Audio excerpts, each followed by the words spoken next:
Hey there, YouTube lovers. I just want to apologize that I have been coughing a lot in this video. Yeah, just before we get started. I did actually record this while I was ill, and it was probably a bad idea doing it. Yeah, the delivery couldn't have been smoother, because I don't have a good cough at the moment, and I needed to get something out for you guys in time for Friday. Meaning that hopefully soon, and next week's A New Foes Appeared, will actually be smoother delivery, only because I have had my sentences interrupted with coughs quite a lot throughout the video, which means I had to, keep pausing in order to make sure that I could give my voice a bit of a break in order to help the cough. But hopefully soon I can get back to it without coughing too much. And without further ado, let's get into the video.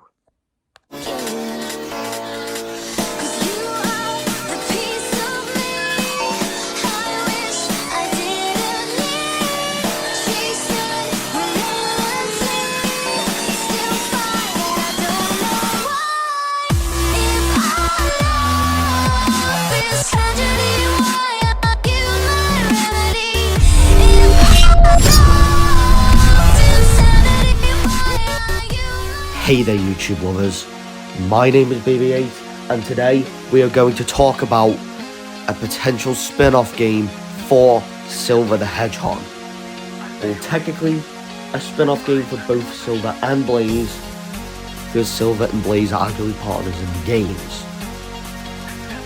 And I do think Silver's potential was wasted with Sonic 06, but here with a Silver the Hedgehog game, I do think they could actually fix his potential a bit and give a bit more background to him and Blaze as well.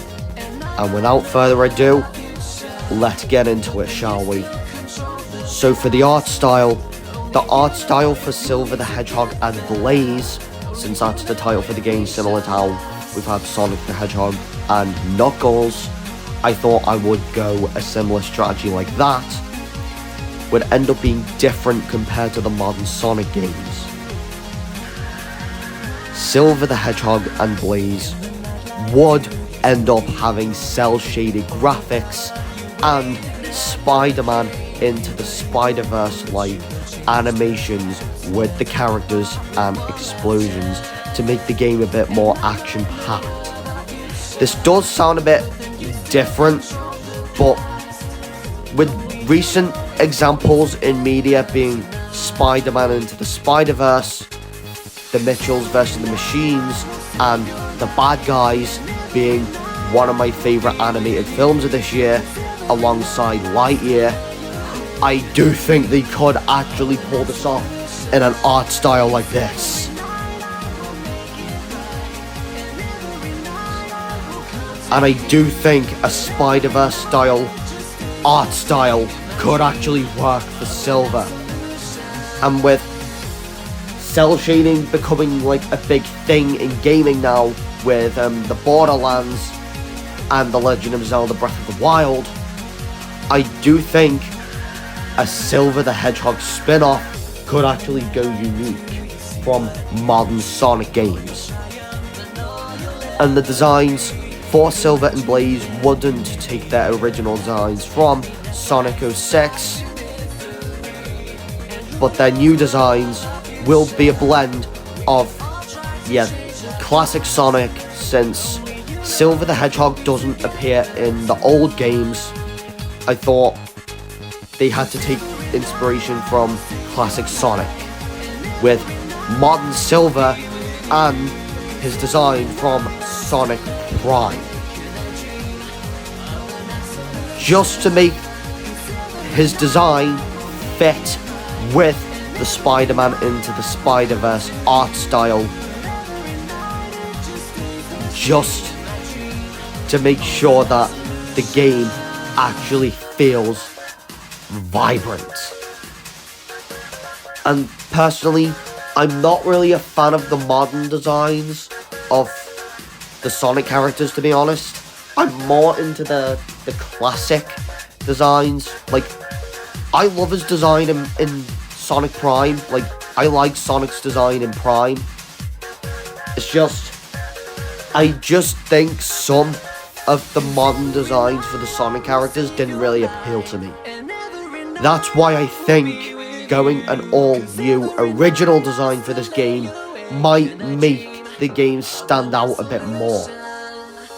For the gameplay, ignore the top, that's just a typo, but the gameplay for Silver the Hedgehog would take elements from Sonic Frontiers, such as the open zone area in the game, but it won't be as massive as Sonic Frontiers, but would just end up being around the Super Mario 64 Banjo-Kazooie style sandbox, but not too small, about big enough for Silver and Blaze to roam around, having about 18 of them in total, and cyberspace levels structure as well would be implemented in it. Due to the game having a huge multiverse theme, I think this does make sense. And Silver the Hedgehog and Blaze will have puzzles that Silver and Blaze can solve using Silver's psychokinesis and Blaze's fire abilities, known as pyrokinesis. You can swap between Silver and Blaze in a GTA 5 style way, but depending on which path you choose in the game, some levels will be locked to either Silver or Blaze, just to give the story a bit of focus on that specific character, such as diving deeper into the origin stories and lore of both Silver and Blaze. And when you have already entered a cyberspace style level, you can't swap between the two until you leave the level. But you can swap whilst in a puzzle related area in order to get a puzzle solved due to some elements involving the abilities of either Silver or Blaze. So for the story, we're going to start off with Silver's path, but at the beginning of the game. The game would start differently depending on which path you choose. Both paths are the same story, but the only difference is that the beginnings of the game and the focus will be different. And Silver the Hedgehog and Blaze will be set 3 years before Sonic 06 in their perspective, being set at a point where Silver and Blaze had only just met for the first time. So, starting off with Silver's path, in Silver's perspective, Silver was revealed to be held hostage in a research facility. Eggman Nega, who was revealed to be called Dr. Norman Robotnik. I did research Eggman Nega, and he doesn't really have a name within the lore. So I just went ahead and gave him the name of Dr. Norman Robotnik. Was doing research on a Silver the Hedgehog, similar to how his ancestor, Dr. Gerald Robotnik, created Shadow the Hedgehog. And he wanted the same recognition as him by plagiarizing Silver and making others think that Eggman Nega created him. And Silver used psychokinesis to hurt Eggman Nega, and he was just about lucky to escape the research facility, and as he did, he was caught in a multiversal wormhole that appeared in his path. But Silver wasn't quick enough to stop himself, as he was about to walk to a different point in time to be safe, but he wasn't quick enough to do so as he was caught in the multiversal warp hole. And as Silver kept on flying through the multiversal wormhole, Silver then ends up in the Soul Dimension, being the home universe of Blaze. You look around to see if anything is wrong, and then you see an anthropomorphic bat attack the Soul Empire, where Blaze lives.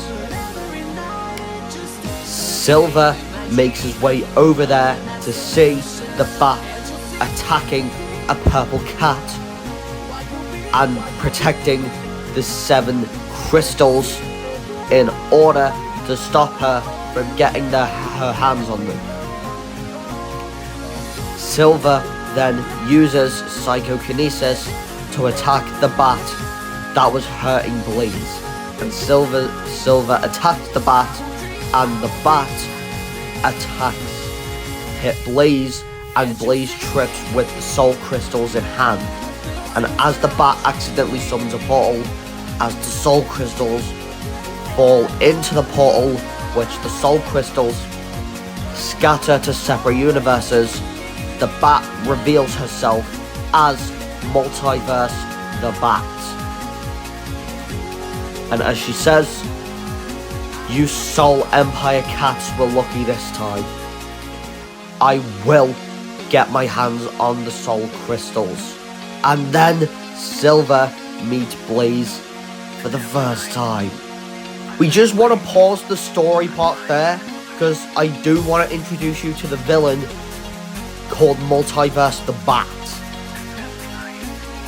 Multiverse The Bat isn't associated with Rouge in any form. Multiverse The Bat would serve as the game's main antagonist, not having any equivalents from other universes, similar to America Chavez from Doctor Strange in the Multiverse of Madness.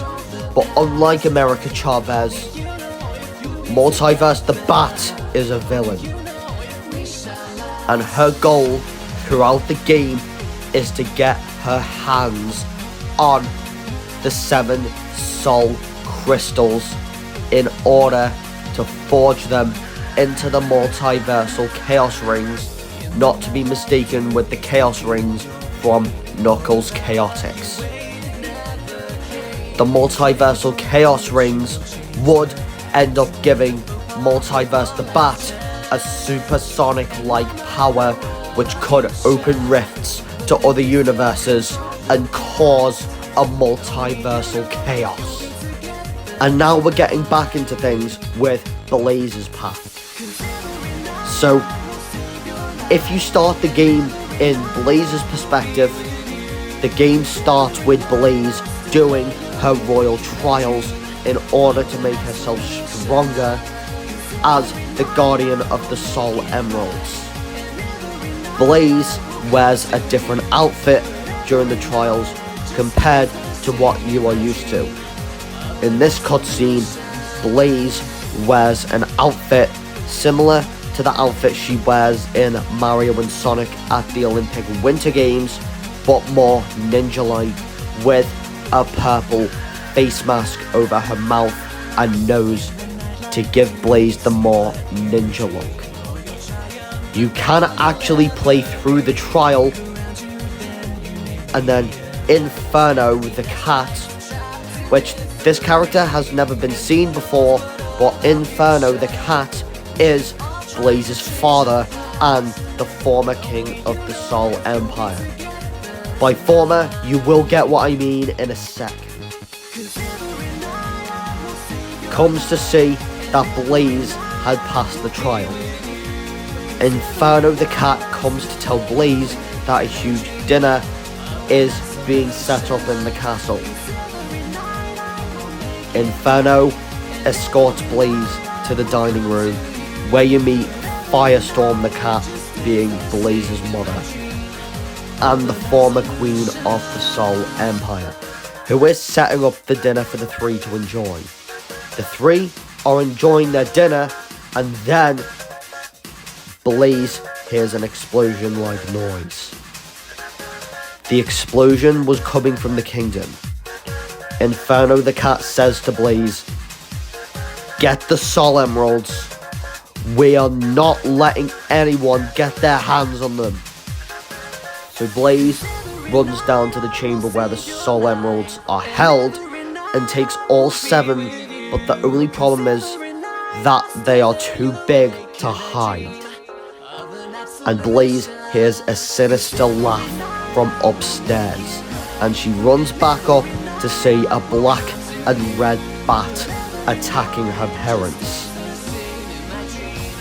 Both use their abilities to defend themselves, but when Multiverse the Bat, as I previously just mentioned, spots Blaze holding the Sol Emeralds, as Multiverse the Bat kills both Inferno and Firestorm, explaining Blaze's insecurity. And Multiverse the Bat says, "The Sol Emeralds. Just what I needed to take over the multiverse."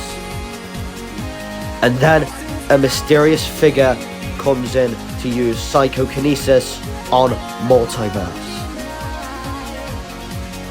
Multiverse accidentally causes Blaze to trip with the Sol Emeralds in hand. Multiverse the Bat accidentally summons a portal, which Blaze drops the Sol Emeralds in. And just like with Silver's path, Multiverse the Bat leaves and Blaze meets Silver for the first time. And now coming to the prologue, this is the point in the game where Silver and Blaze first meet. I couldn't fit the whole story on one page, so I thought I would split it into separate pages just to give me a chance to go in detail with the story. So picking up where either Silver or Blaze's path left off, Silver introduces himself to Blaze. "I'm Silver. I'm from another universe, a more apocalyptic looking universe. When I was just a tiny little hedgehog, I couldn't travel to different points in time. My mother gave me up for adoption after my father was killed in an accident because she couldn't look after me on her own. I was in an adoption place for years until my city was destroyed. A test experiment created by Gunn went horribly wrong and ended up destroying my world. I was all alone for years until I found the golden bracelets that would change my life forever. With them, I had the ability to time travel. Years later, I was captured by the descendant of Dr. Ivo Robotnik. I managed to get out of the research facility, but I ended up in your universe. Maybe Multiverse the Bat was in my universe before yours, because how would a multiversal warp hole appear in my universe if Multiverse the Bat wasn't there? And then Blaze introduces herself in tears with both of her parents killed. The name's Blaze, the princess of the Sol Empire, the guardian of the Sol Emeralds, until my parents were killed by Multiverse the Bat. even though they have been gone for 15 minutes, I can still hear the voices in my head telling me to carry on my royal duty of guarding the Soul Emeralds. And Silver then asks Blaze what the Soul Emeralds are. And Blaze responds, they are a set of 7 emeralds of great power from Blaze's world, and the interdimensional counterparts of their Chaos Emeralds. And Silver is shocked and says, how have you heard of the Chaos Emeralds when you haven't even been outside of your universe? And then Blaze responds, in a bedtime story I was always told as a child. My uncle was a multiversal traveler until being killed in a war in another universe. I think I still have the module in order to give those golden bracelets of yours the ability to travel to other universes. Since we need to locate the Soul Emeralds and know which universes they are in. So getting back into the story, for part 1, Silver and Blaze then go to the forging chamber in the Soul Empire Castle in order to forge Silver's golden bracelets with the multiversal travel module. Silver then takes off the bracelets and watch Blaze forge them. Silver puts the bracelets back on his wrists, and Silver then summons a multiversal warp hole of his own, which both Silver and Blaze hop through in order to travel to another universe. They both end up in one of the 18 universes you can visit within the game, not all of them being associated with the story, but you might get the point here. The universe they go to is an ice-covered green hill zone. In this universe, Sonic the Hedgehog doesn't exist, and one of the 5 elementals of the multiverse caused an eternal winter across his universe. Blaze then spots a light blue emerald on top of the Green Hill Zone, known as Frost Hill Zone, in Silver the Hedgehog and Blaze. Blaze realizes that it is one of the 7 Soul Emeralds, but the only problem is that Rhyme, the Living Blizzard, is guarding it. You have to work your way towards Rhyme, the Living Blizzard, which involves you playing and completing 5 cyberspace style levels, as I previously mentioned before getting to him.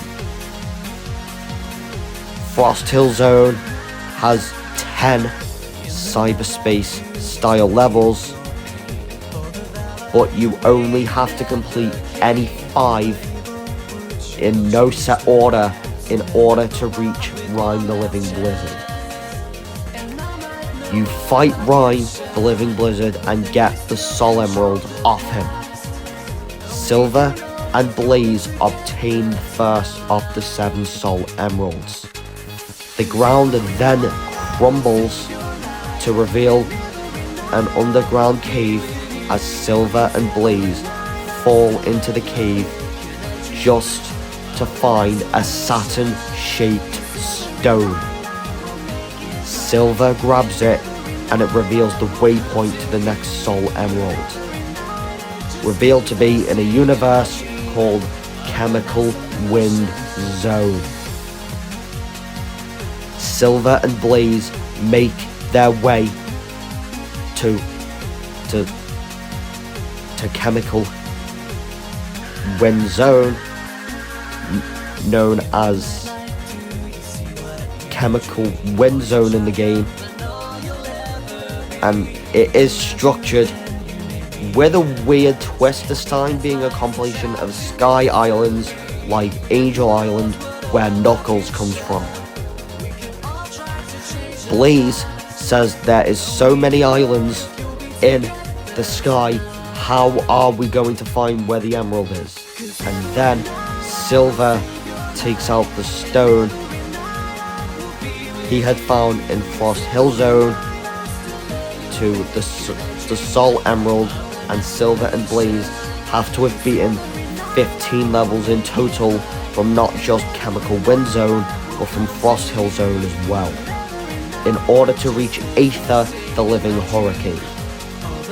Aether the Living Hurricane is guarding the purple Soul Emerald. Silver and Blaze fight Aether in order to reach the purple Soul Emerald.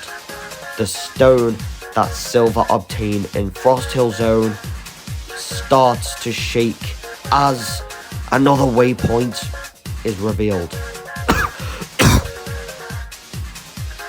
It tells them to go to Casino Flame Zone.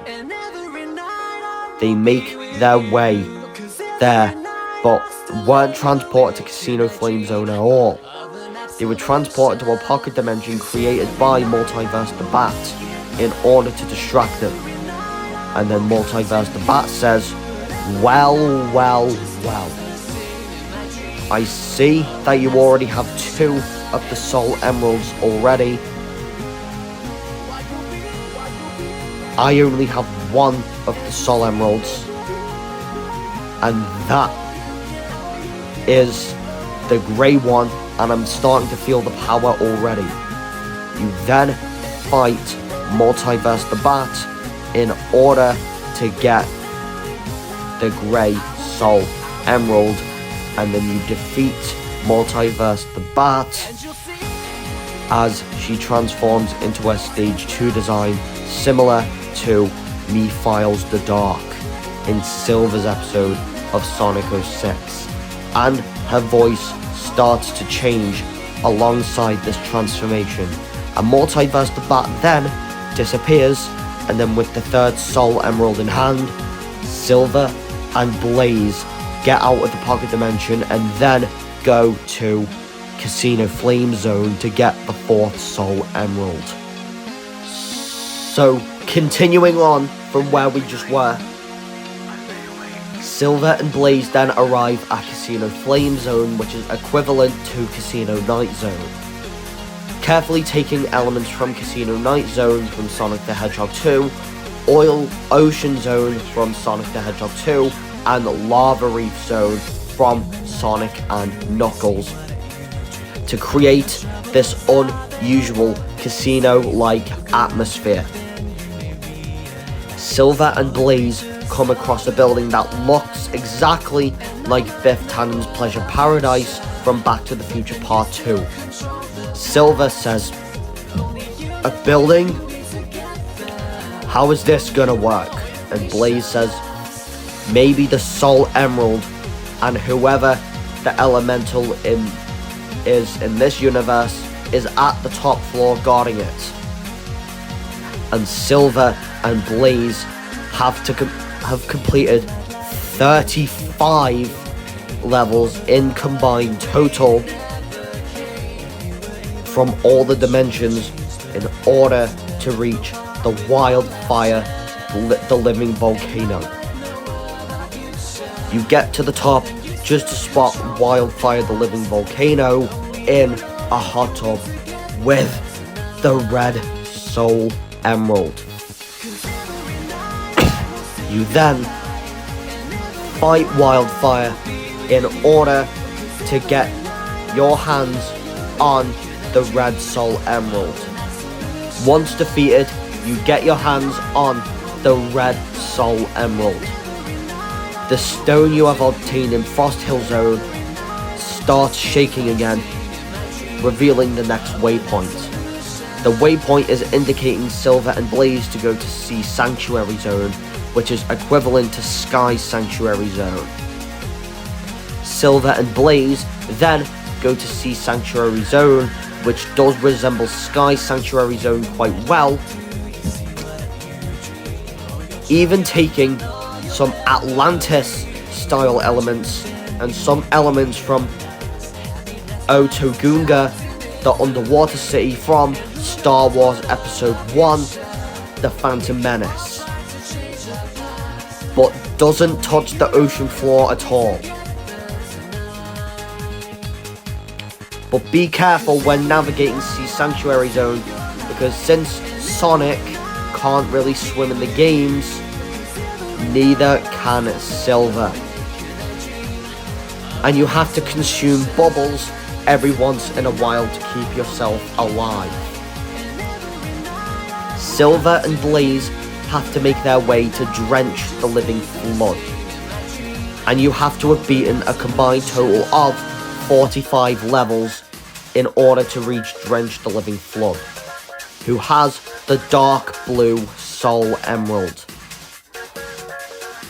You enter the throne room in the Sea Sanctuary, and you see that Drench the Living Flood is holding a trident.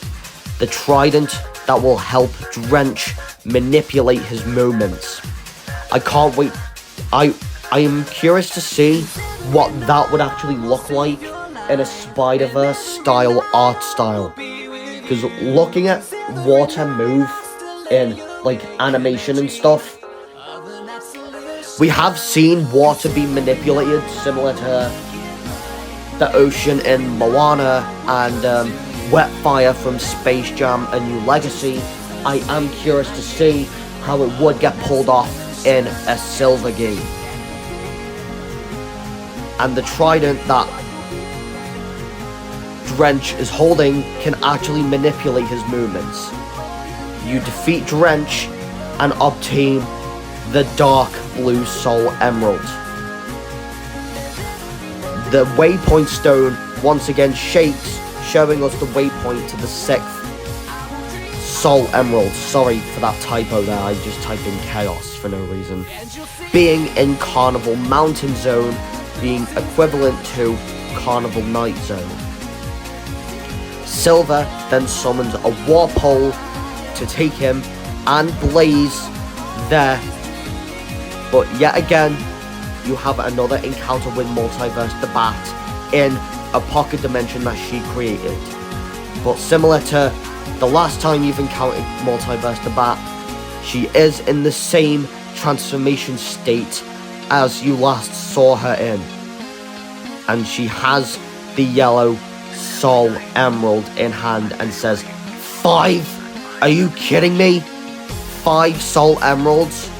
You already took one away from me, and you ain't taking another one. You then fight Multiverse The Bat again, but she is more powerful than she was last time you encountered her. You defeat Multiverse The Bat again, and Silver and Blaze obtain the yellow Soul Emerald. And then before Multiverse The Bat disappears, she transforms one more time, similar to Mephiles the Dark, before disappearing. And once all of that is over, Silver and Blaze finally make their way to Carnival Mountain Zone. Now, to end the story mode part, Silver and Blaze arrive at Carnival Mountain Zone, which ends up taking elements from Carnival Night Zone and Hilltop Zone with a mountain-like structure to it. Silver and Blaze look at that huge carnival ahead of them, and Silver says, "It's just an innocent carnival.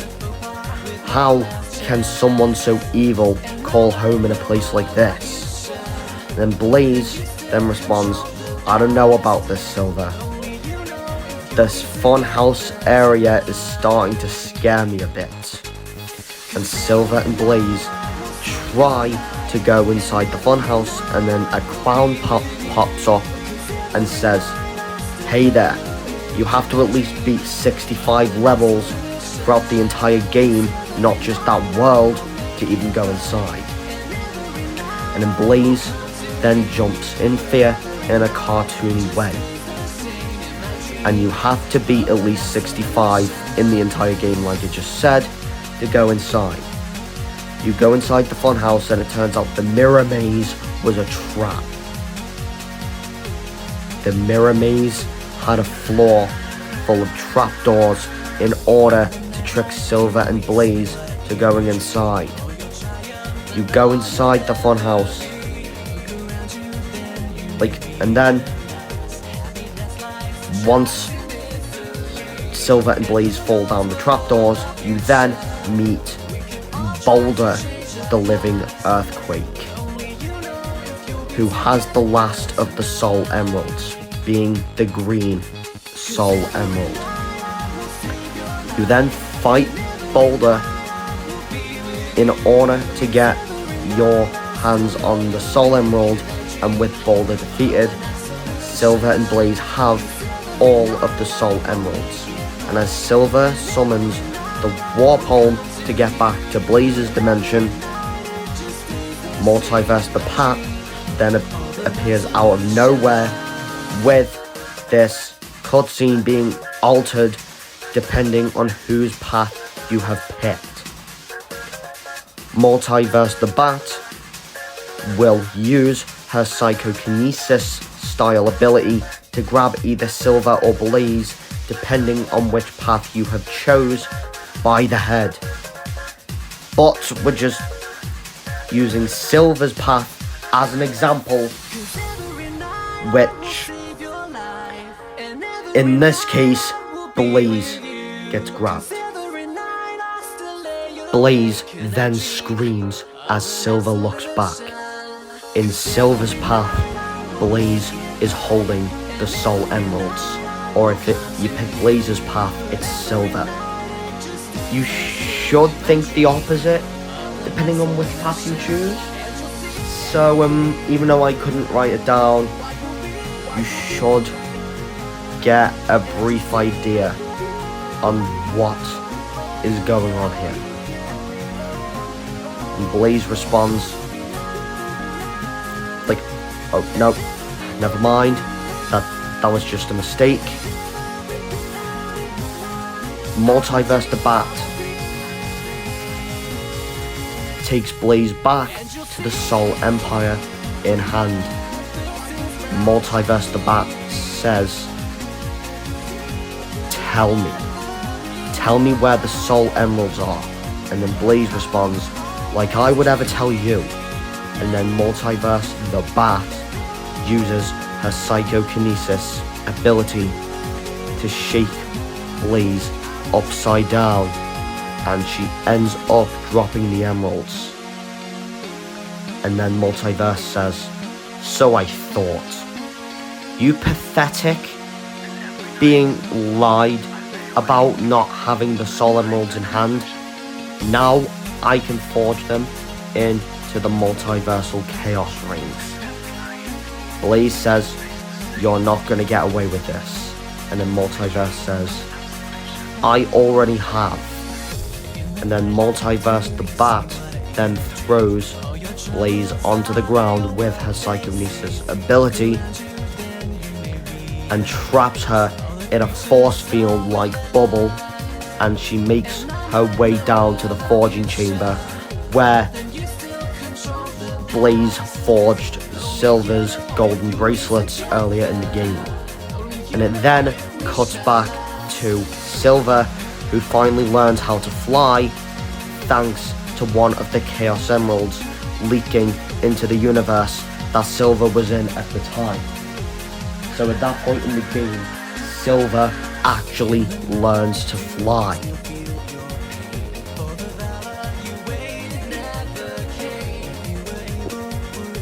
And Silver uses it to fly rapidly, and then Silver then summons one more multiversal warp hole in order to get back to Blaze before it's too late.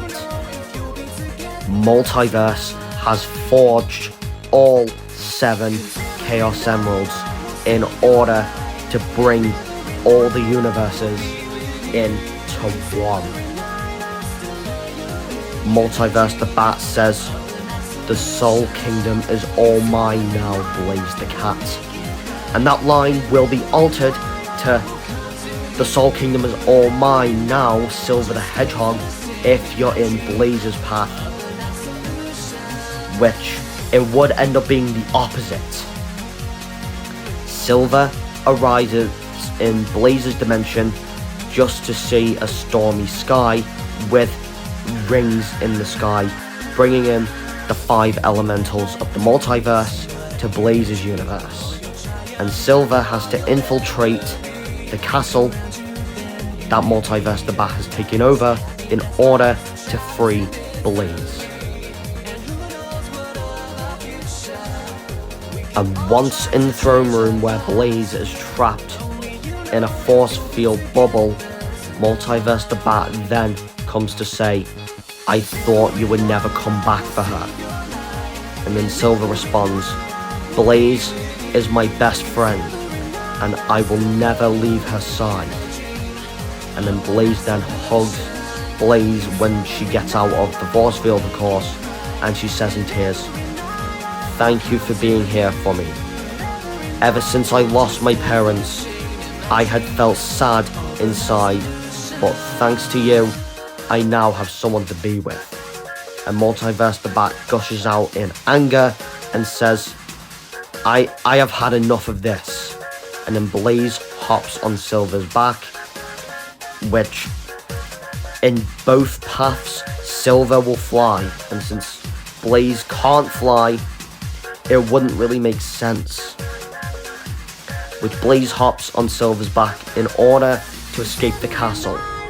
The final battle then begins as the phase 1, you have to take out the rings that are in the sky in order to close the ring-shaped portals, and you have to reverse the forging of the multiversal chaos rings in order to get the soul emeralds back.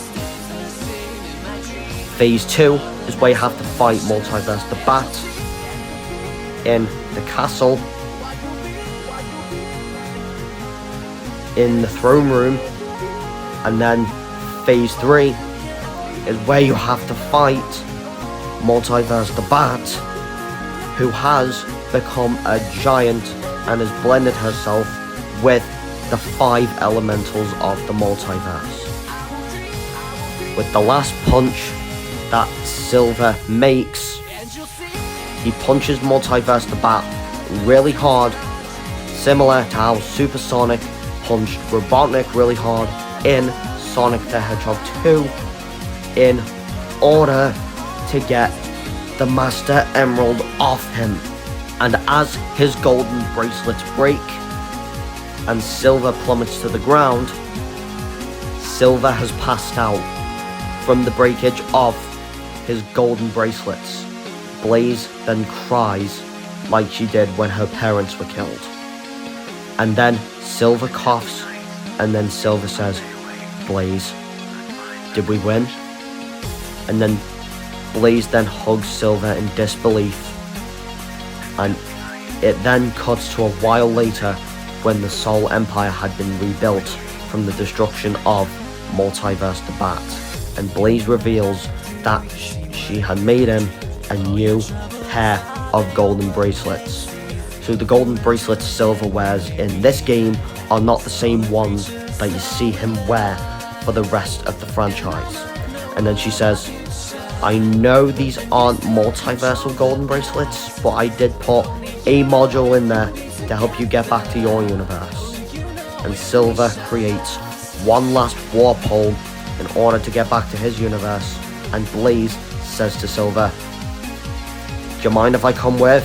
And then Blaze goes with Silver to his universe, and then it fades to black and splashes the logo for Silver the Hedgehog and Blaze as the credits roll with a new original song, similar to how we have had Speed Me Up from the 2020 Sonic movie, and Stars in the Sky, as well as Speed Life from Sonic the Hedgehog 2 that only came out this year.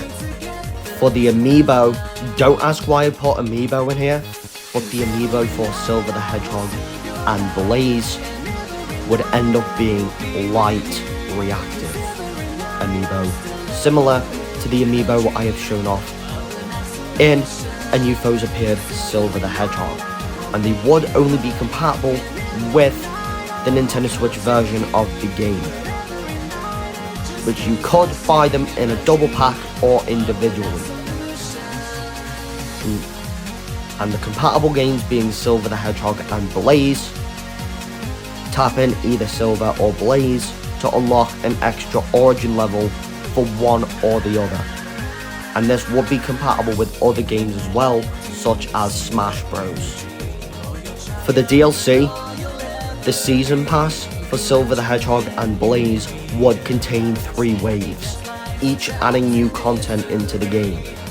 I know the Sonic games are not really that known for having paid DLC in a scale like this, but I do think with Silver the Hedgehog and Blaze being the first, it could add more to the game and would keep people coming back. And Wave 1, which would come out earlier in the year after its release, being the Combat Realm. The Combat Realm will be focused on combat, and Silver and Blaze will transport to a new dimension with a tower at a whopping height. This tower will work into a similar way to the Master Trials from Breath of the Wild and the Tower of Doom from the recently announced Mario plus Rabbids Sparks of Hope paid DLC. And you enter the tower as either Silver or Blaze in order to fight your way up the tower. The more you fight, the harder it gets. Wave 2, that would come out during the summer, would introduce you to a new character you can play as, which does add a brand new path to the game, which doesn't connect to the main story in any form, but just develops this new character as much as possible. And for Wave 3, coming in winter, adding a brand new story scenario, acting as the sequel to Silver the Hedgehog and Blaze, and this story scenario would build up to the events of Sonic the Hedgehog 2006. And finally, for the release structure, Silver the Hedgehog and Blaze would end up being announced at the Game Awards, similar to Sonic Frontiers. It would also be announced to not have 1, but 2 new teams have been created by Sega to work on more Sonic spin-offs in order to expand the world of everyone's blue favourite Hedgehog, which would expand on fan favourite characters and introduce us to characters we have never seen before. 1 team had been created to work on Silver the Hedgehog and Blaze, as well as a Shadow the Hedgehog reboot, which I will get into another video, and the other team working on the Sonic Mania team would end up working on the Knuckles Chaotix reboot, which I will get into another video as well, and an untitled Miles Tales Prowess spin-off. The game would then show up again at E3